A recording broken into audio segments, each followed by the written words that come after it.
السلام علیکم ورحمۃ اللہ وبرکاتہ۔ اللہ کی ذات سے امید ہے آپ تمام ناظرین کرام خیر و عافیت سے ہوں گے۔ آج کی سب سے بڑی خبر میں آپ کے ساتھ شیئر کر رہا ہوں۔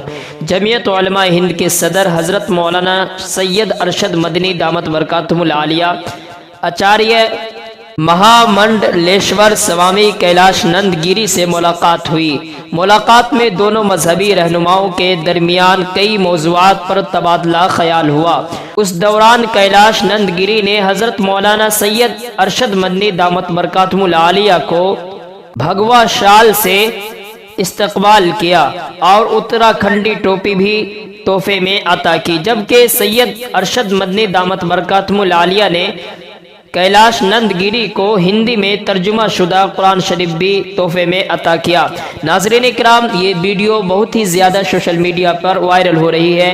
آپ بھی اس ویڈیو کو زیادہ سے زیادہ شیئر کریں اور دعا کریں کہ اللہ تعالی حضرت مولانا سید ارشد مدنی دامت برکاتہم العالیہ کی عمر میں برکت عطا فرمائے اور ہندوستان کو اللہ تعالی سرپسندوں سے حفاظت فرمائے اور اللہ تعالی فرقہ پرستوں سے تمام مسلمانوں کی اور تمام ہندوستان کے باشندوں کی اللہ تعالی حفاظت فرمائے۔ ناظرین اکرام، آپ اس ویڈیو کے بارے میں کیا رائے رکھتے ہیں؟ کمنٹ باکس میں اپنی رائے ضرور دیجیے گا۔ جزاک اللہ خیرہ و احسن الجزا۔